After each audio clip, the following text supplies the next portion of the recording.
கமியதாஸ் kitchen சொந்தங்கள் அனைவருக்கும் வணக்கம். எல்லோரும் எப்படி இருக்கீங்க? நல்லா இருக்கீங்களா? நம்ம சொந்தங்கள் அனைவரும் நீண்ட ஆயுளோடும் ஆரோக்கியத்தோடும் இருக்கணும்னு ஆண்டவனை பிரார்த்தனை பண்ணிவிட்டு இன்றைக்கான வீடியோ என்னன்னு பார்க்கலாம். இன்றைக்கி இளநீரை பயன்படுத்தி நம்ம ஒரு பாயாசம் தான் செய்து காமிச்சிருக்கோம்.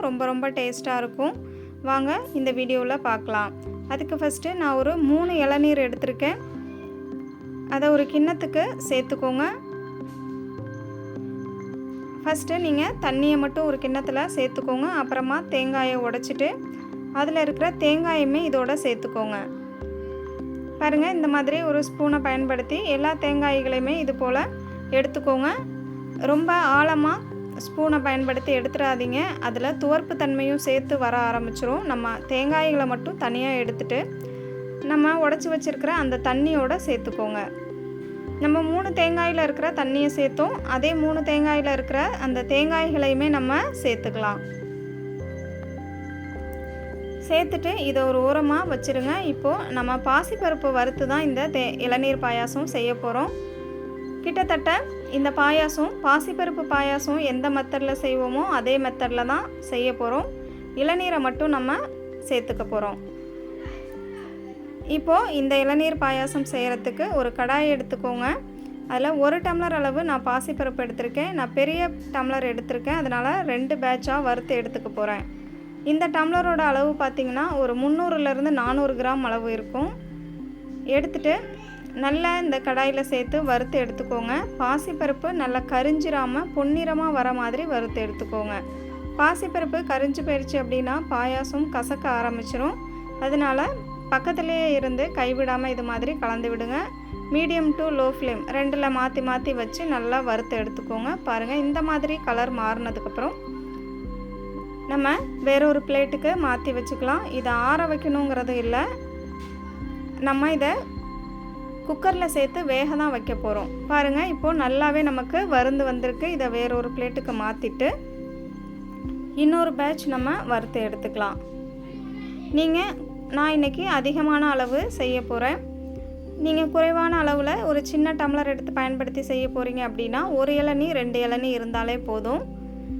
உங்களுக்கு தேங்காய் இல்லை அப்படின்னா, அதாவது நாங்கள் எங்கள் பக்கம் அதை வல்கன்னு சொல்லுவோம், அந்த தேங்காய் இல்லை அப்படின்னா தண்ணி மட்டும் கூட சேர்த்து பயன்படுத்தி செய்யலாம். டேஸ்ட்டாக தான் இருக்கும். இப்போது வறுத்து எடுத்த பாசிப்பருப்பை 2-3 டைம் தண்ணி ஊற்றி நல்லா அலசிட்டு எடுத்துகிட்டு வந்துக்கோங்க. பாருங்கள், இந்த மாதிரி.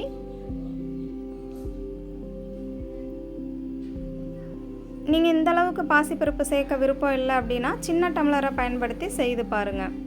இப்போது நமக்கு ஜவ்வரிசி தேவை. எனக்கு ஜவ்வரிசி சேர்த்தா ரொம்ப பிடிக்கும், அதனால் சேர்த்துருக்கேன். உங்களுக்கு விருப்பம் இல்லை அப்படின்னா ஸ்கிப் பண்ணிக்கலாம். இதிலே 2 வகையான ஜவ்வரிசி இருக்குது. ஒன்று சின்னது, ஒன்று பெருசு. நான் இன்றைக்கி சின்ன வகையான ஜவ்வரிசி தான் எடுத்திருக்கேன். ஜவ்வரிசிலேயுமே 2 வகை இருக்குது. ஒன்று நைலான் ஜவ்வரிசி, ஒன்று மாவு ஜவ்வரிசி. நான் இன்றைக்கி எடுத்துருக்கிறது நைலான் ஜவ்வரிசி. எப்போதுமே நம்ம பாயாசத்துக்கு இந்த ஜவ்வரிசியை தான் பயன்படுத்தணும். நான் ஒரு 1/2 டம்ளர் அளவு நைலான் ஜவ்வரிசி எடுத்திருக்கேன். நல்ல சின்ன ஜவ்வரிசியை தான் எடுத்திருக்கேன். அதையும் இந்த பாசிப்பருப்போடையே சேர்த்துட்டு 1 டம்ளர் பருப்புக்கு 4 டம்ளர் தண்ணிங்கிற விதத்தில் நான் சேர்த்துருக்கேன். சேர்த்துட்டு ஓரங்கள்லாம் எடுத்து விட்டுட்டு மூடி போட்டு மூடிட்டு 5லேருந்து 6 விசில் விட்டு எடுத்துக்கோங்க. அது தம்மு விட்டு வர கேப்பில் நம்ம வெல்லத்தை கரைச்சி எடுத்துக்கலாம். வெல்லத்தில் மண், தூசி எல்லாமே இருக்கும், அதனால் கரைச்சி எடுத்துக்கலாம். நீங்கள் நயமான வெல்லம் வச்சுருந்தீங்க அப்படின்னா வெல்லத்தை நல்லா இடிச்சிட்டு டைரெக்டாகவே நம்ம சேர்த்துக்கலாம். இப்போது வெல்லம் நல்லா கரைஞ்சி வந்திருக்கு, அதை ஒரு ஓரமாக வச்சுக்கோங்க. அதே சமயத்தில் குக்கரும் நல்லா தம்மெல்லாம் போயிட்டு பாசிப்பருப்பு, ஜவ்வரிசி எல்லாமே சூப்பராக வெந்து வந்திருக்கு. இதை கரண்டியை பயன்படுத்தி இது போல் மசிச்சு விட்டுக்கோங்க.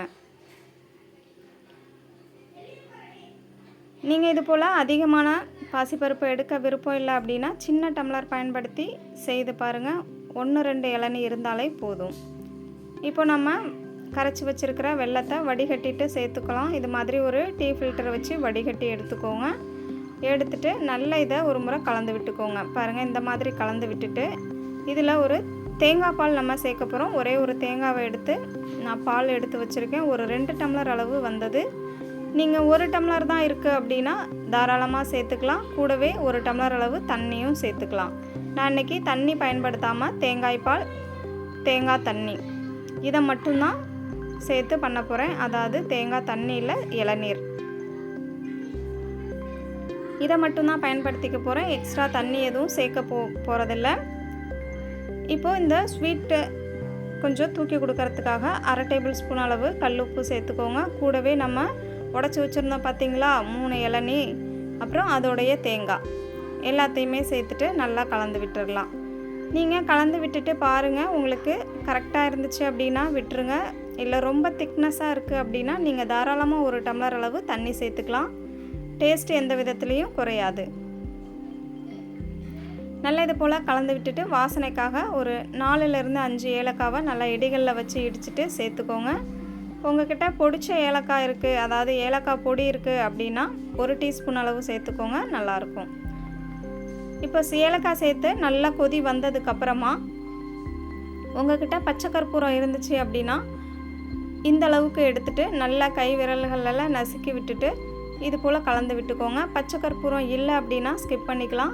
ஏன்னா பச்சை கற்பூரம் சேர்த்து செய்யும் போது நல்ல கல்யாண வீடுகளில் சாப்பிட்ற மாதிரி டேஸ்டியாகவும் வாசனமாகவும் இருக்கும். அதுக்காக தான் நான் சேர்த்துருக்கேன். உங்ககிட்ட இல்லைன்னா ஸ்கிப் பண்ணிக்கலாம். பச்சை கற்பூரம் நீங்கள் அதிகமாக சேர்த்துட்டீங்க அப்படின்னா நெஞ்சை கரிச்சிக்கிட்டே இருக்கிற மாதிரி இருக்கும், அதாவது நெஞ்செரிச்சல் இருக்க மாதிரி இருக்கும். அது மட்டும் இல்லாமல் அல்சர் பிரச்சனை இருக்கிறவங்க வீட்டில் இருந்தாங்க அப்படின்னா நீங்கள் இந்த பச்சை கற்பூரத்தை ஸ்கிப் பண்ணிக்கோங்க.